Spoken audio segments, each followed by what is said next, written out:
Equality before the law appears to be a thing of the past. Police and all public authorities, including the courts and tribunals, are required to treat all people equally when applying the law, and laws must provide equal protection for everyone. The rights granted to everyone under the laws of the land are at stake.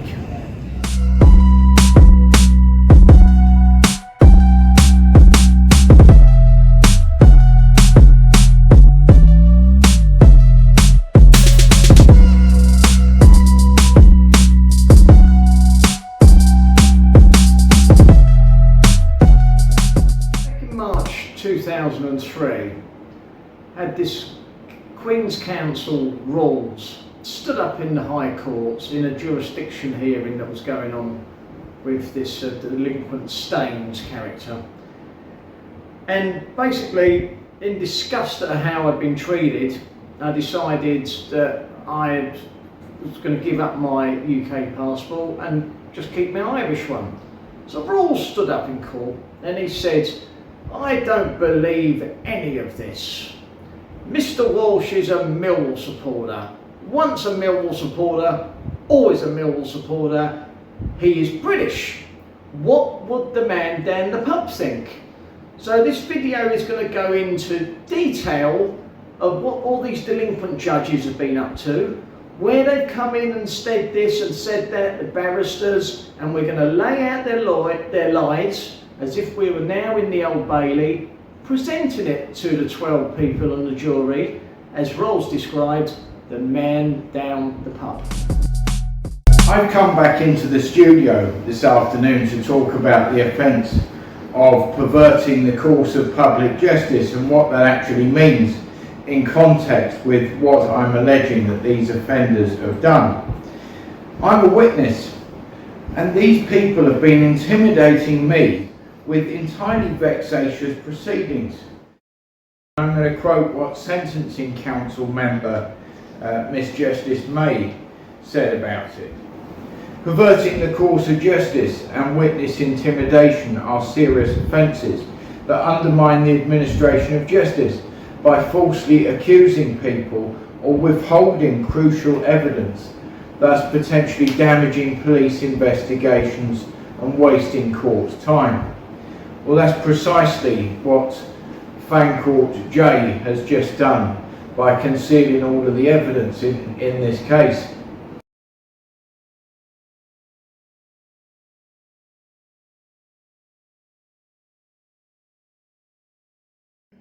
So now I'm going to read this part from the CPS, the Crown Prosecution Service website on perverting the course of justice.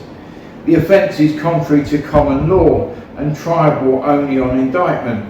It carries a maximum penalty of life imprisonment and/or a fine. The course of justice must be in existence at the time of the act. The course of justice starts when an event has occurred from which it can be reasonably expected that an investigation will follow, or investigations which could or might bring proceedings have actually started, or proceedings have started or are about to start."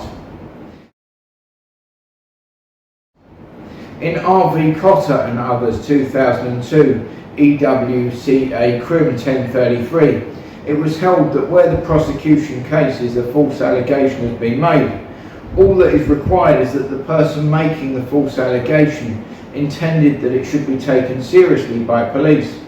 It is not necessary to prove that she or he intended that anyone should actually be arrested. The offence of perverting the course of justice is sometimes referred to as attempting to pervert the course of justice.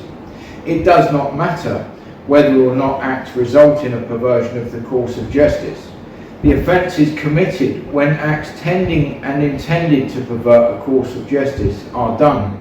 The words attempting to should not appear in the charge. It is charged contrary to common law and not the Criminal Attempts Act 1981. I'm going to talk about somebody who I personally know, David McCluskey, Middlesbrough lad, former chairman of Cleveland Police Authority, the most corrupt police force in the history of the UK. In July 2013, Dave McCluskey was not so lucky because he was jailed for perverting the course of public justice over a summary only driving points offence.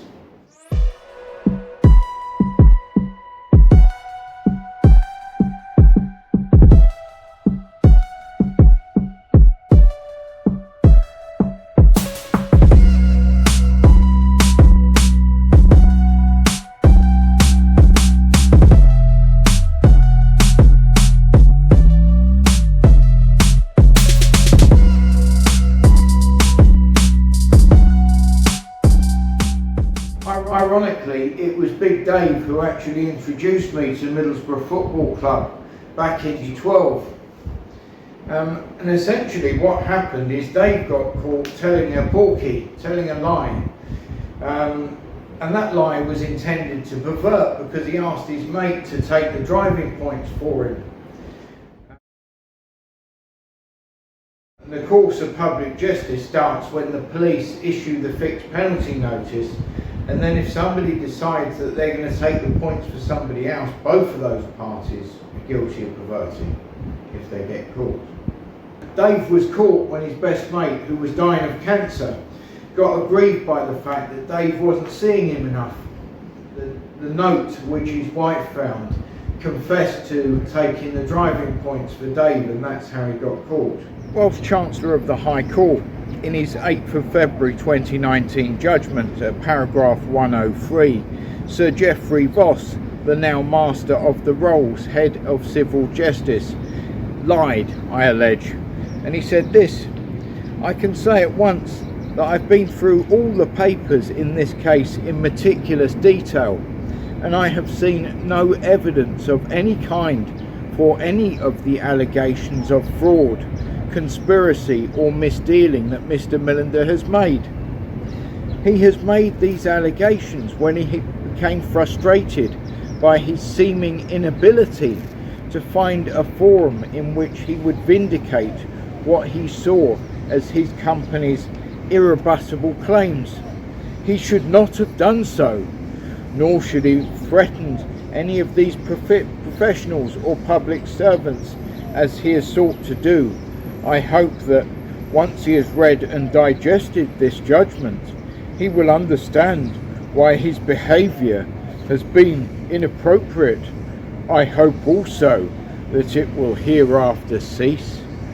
Well, I'm sure he did, but actually, unfortunately, that's not the way law works, because a course of public justice was underway, and Mr. Voss, acting as a judicial officer, has told a lie with intent to pervert the course of public justice by preventing justice from being served on the primary offenders, namely Middlesbrough Football Club, the second defendant, and Mr. Hannon of the Official Receiver's Office, the first defendant. So what I'm getting at here is that Mr. Voss, being the Chancellor of the High Court, would have known about the mandatory law of due process that is to be administered when there are claims arising through pre-liquidation mutual dealings between a creditor or one claiming to prove and the companies. Therefore, he knew that they bypassed the mandatory law of due process, but there was no mention of 1425 anywhere within any of their purported determinations, as we covered in the other video. But moreover, This video is about criminal offences where there is overwhelming public interest to prosecute where there has been a contravention of the criminal law. Nobody's above the law, and if somebody commits a criminal offence, they need to be punished for it in the eyes of the law. In the same judgment, Voss, whilst Chancellor of the High Court, also found that Mr. Hannon, the official receiver who was installed as liquidator of both of my companies, Empowering Wind MFC Limited, EW, and Earth Energy Investments LLP, EEI, had installed himself as purported liquidator of EEI to defraud me of over £1 million. And the way he did it is in fraudulent breach of duty. He failed to administer the law in set-off when it's written into his own insolvency service technical manual, i.e. the Bible for official receivers, the scheme of law in 1425 of the Insolvency Rules 2016. They all bypass the mandatory law of due process, and yet every single claim and every single application that's ever gone in to deal with that fact has been suppressed by the likes of Fancourt or the likes of Miles Out, or in total the 21 judicial transgressors of common purpose who have all sought to conceal the same principal fraud around depriving me of the statutory right of set-off. In tandem with the set-off fraud is the fact that Hannon was under a duty, a statutory duty and a fiduciary duty to perform in his role as liquidator of both companies by doing certain things.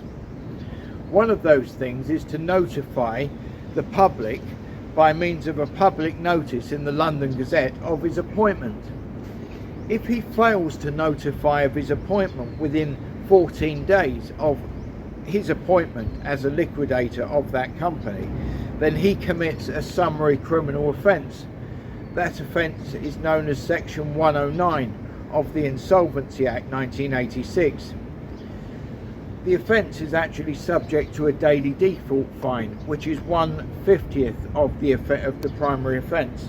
So in essence, what I'm saying conservatively is that there's a daily default fine of about £100 a day that's applied to Hannon for all the times that he defaults and fails to remedy his failure to notify of his appointment in the London Gazette. So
Mr. Dion is another official receiver of the Insolvency Service who I've had no dealings with whatsoever, because Mr. Hannon was purporting to act as liquidator of Earth Energy, and it was Mr. Hannon that said he refuses to accept my proof of debt for the $770,000 that I'd invested plus statutory interest in that company.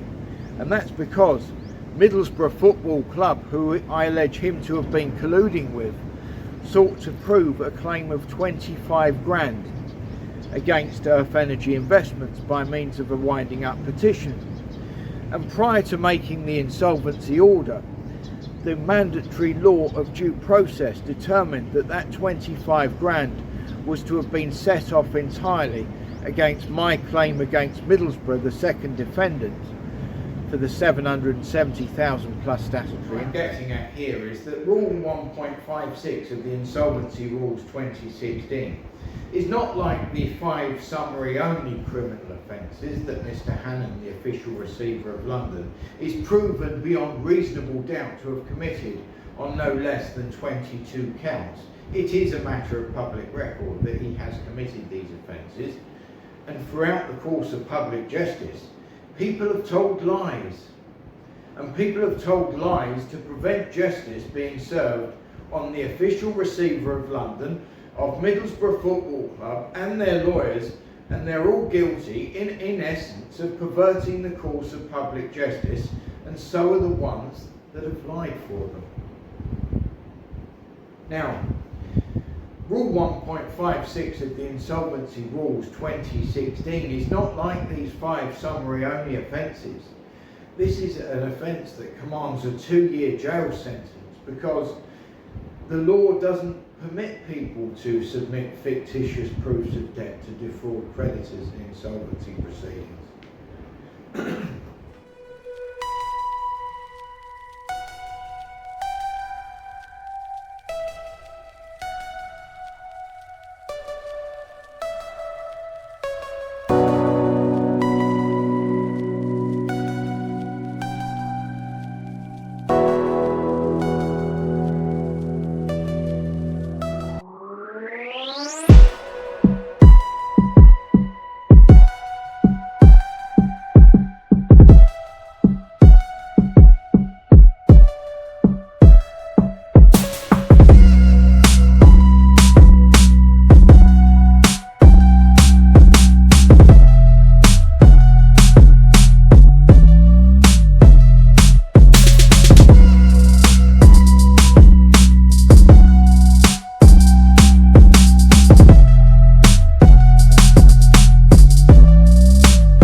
Middlesbrough Football Club had committed this offence not once but on 3 counts in conspiracy to defraud me of over 10 million.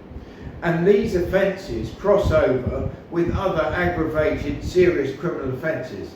And these idiotic police, who are completely politically controlled, the 21 judicial transgressors, are in there saying, we can see no evidence of misdealing, we can see no evidence of wrongdoing.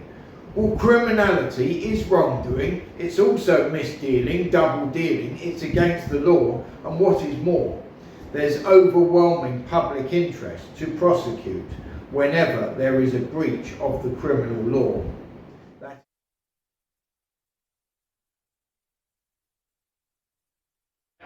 Sought to jail me arbitrarily for 18 months with their bogus nullity orders when I've done nothing wrong whatsoever. It is all a perversion of the course of public justice. It is an outright lie to brand me a vexatious litigant.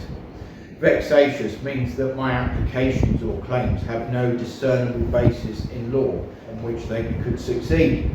Well, that's clearly not the case when law intended that Middlesbrough's fraudulent claims be set off entirely prior to making the insolvency orders against both of my companies. And you lot have concealed all of that throughout the course of public justice with nothing else but intent to pervert it. It did pervert it. I was the one that ended up with civil restraint orders. However, I'm the one that was always giving evidence in relation to the fraudulent claims. And I was the one absolutely immune from civil suit, so that means all your restraint orders are void ab initio. They cease to exist from the outset. So everything that you've done doesn't exist. Where's our money? Because I'm done with you people, you fraudsters, defrauding me in the name of justice, putting my... Now, roles are reversed. We're coming for you on the right side of the law, and you're all fucking going to prison. How do you feel, Dave, about knowing that you were jailed at Newcastle Crown Court for perverting over that one minor lie by comparison to what this lot have been up to, and this lot have been concealing all of these indictable and serious offences, as well as the 5 summary offences committed by Hannon, to prevent justice being served on Middlesbrough Football Club, Gibbo, his lawyers, and Mr. Hannon. It's not very fair, is it? What about all this equality before the law and all of this? Doesn't work with this lot. Jails are full of people like you lot that think you're just completely above the law, but we're here to make a difference so nobody else has to put up with your shite ever again.